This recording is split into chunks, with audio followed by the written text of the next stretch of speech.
ప్రాచీన శాస్త్రీయ అత్యాధునిక వైద్య విధానాలను వినూత్నంగా ఒకే గొడుగు కింద అందుబాటులోకి తీసుకొచ్చింది మెడి9 ఇంటిగ్రేటెడ్ మెడికల్ సిస్టమ్. తెలంగాణలో స్థానిక సంస్థల ఎన్నికల హడావిడి మొదలైంది. పల్లెల్లో సర్పంచ్, ఎంపీటీసీగా పోటీ చేసే ఆశావాహులు ప్రచారాన్ని మొదలుపెట్టారు.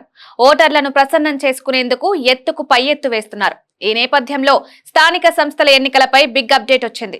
రాష్ట్ర ఎన్నికల సంఘం కీలక ఆదేశాలు జారీ చేసింది.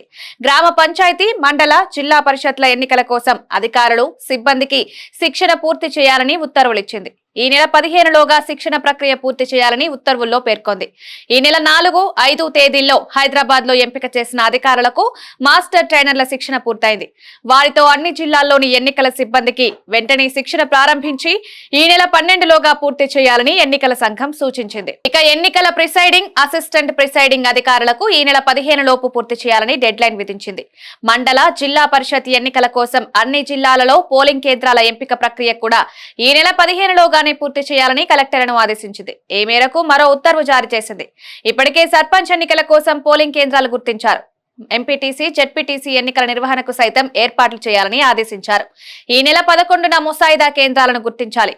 అదే రోజు వాటి జాబితాను ఆయా మండల పరిషత్ పరిధిలో ప్రదర్శించాలి. ఏదేమైనా అభ్యంతరాలుంటే ఫిబ్రవరి 13 వరకు స్వీకరించి 14న పరిష్కరించాలి.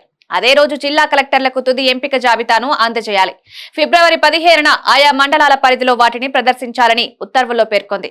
ఇప్పటికే గ్రామ పంచాయతీ ఎన్నికలకు ఓటర్ల జాబితాలు సిద్ధం చేశారు. తాజాగా ఎంపీటీసీ, జెడ్పీటీసీ స్థానాల కోసం విడిగా మరొక జాబితాను సిద్ధం చేయాలని రాష్ట్ర ఎన్నికల సంఘం ఉత్తర్వులిచ్చింది. ఈ నెల 10లోగా ముసాయిదా సిద్ధం చేయాలని ఆదేశించింది.